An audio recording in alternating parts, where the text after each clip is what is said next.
Good morning. It's Maria Chaudhry here, and I have a question for you, a little bit of an inquiry, a little bit of a thought process, and an invitation.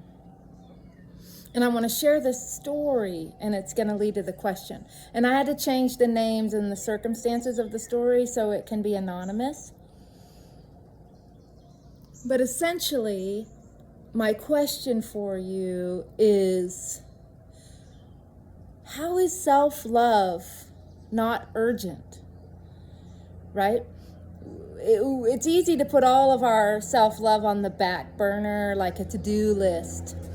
And sometimes we even don't even fully understand that we're hurting ourselves while we're loving ourselves. And this is what I mean. Here's a story. The other day, a person shared with me they were going through something and they had this medical condition, right? And it was really bothering them, right? And so then I was like, oh, so what have you already done? And so in one way, she was sharing all these really healthy things she was doing. Supplements, self-care practices, putting herbs on it, and just really being, in some ways, very loving. At the same time, the energetics behind it, the intention behind it, wasn't to love it or to heal it and to bring wholeness. It was to get rid of it because I don't like it, because it's got to go, because I hate it, right? And so I tried to bring awareness to, wow, so in one way, there's a real loving act, bringing herbs in. In another way, the mind is so powerful. Our intention is so powerful. Our words are so powerful. And so behind all that is something not loving at all. Hence, you might not be getting the result you're looking for. So this is kind of the question. So when does self-love somehow not become urgent? This particular person that shared her experience with me really vulnerably is also seeking, care from a doctor, but then is also considering talking to, a therapist about something else. And so I mentioned, hey, has this come up? And she was like, no, why would this come up? I'm talking about things that are more, with my mind. And so again, I'm bringing this up, the place in our mind, how we talk to ourselves, our energetics behind how we look at ourselves in the mirror, how we look at our bodies, our illnesses, our relationships. All these things have everything to do with self-love. And so when we make this appointment with our doctor, which is important, that one symptom becomes really urgent. But that symptom, I'm inviting us to, what if that symptom is rooted in something far deeper, which is an act of not loving ourselves, actually by being very venomous to ourselves, and how we'll go seek care urgently for something, for a symptom, and rightly so. And yet we won't come to Qigong practice or join this journey or maybe even come to the Sanctuary of the Awakening Heart, which is this Friday, which I'm inviting you to, because, that can just be put off. I can tend to my heart later. I don't really even know what you're talking about. I don't need that, right? What I really need is to fix this medical problem.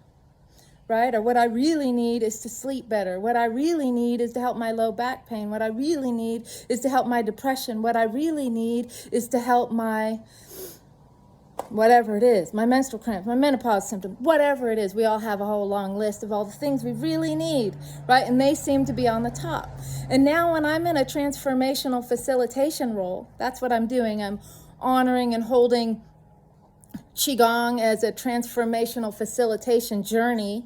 And when I do these temples that I'm inviting you to on Friday, I can't make a promise that it's going to solve your urgent need.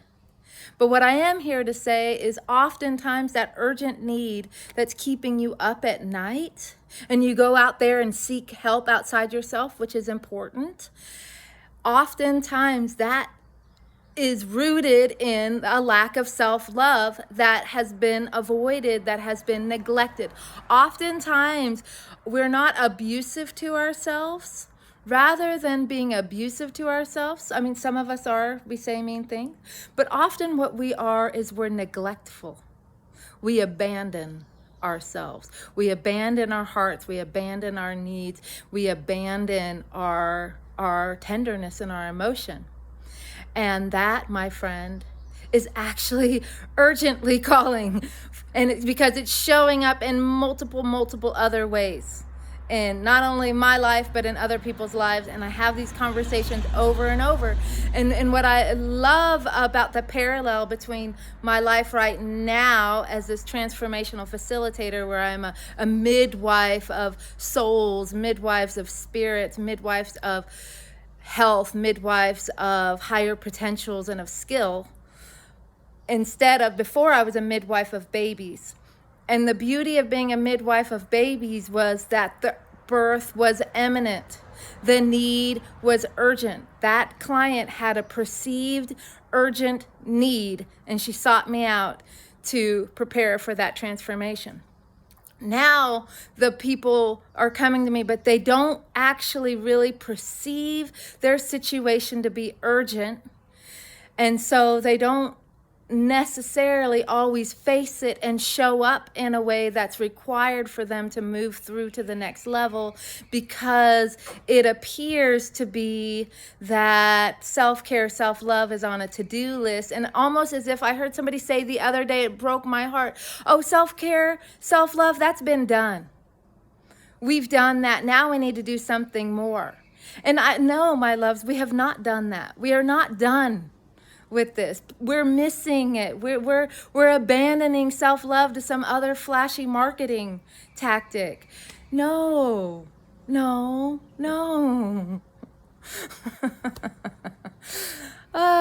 So I'm asking you, what appears to be urgent in your life, which is super important, and then what is that thing that's super important for you to seek care for right now? What is that rooted in? Could it possibly be rooted in a misalignment with our self-care, self-love? And could it be possibly rooted in some place that has been abandoned and neglected within you?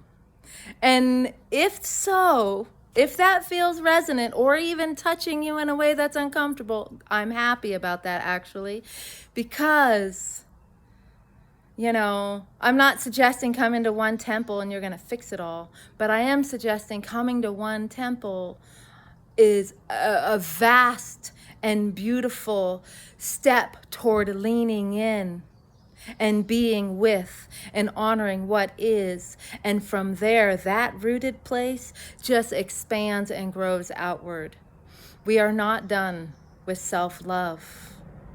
Actually, my love, we're just getting started.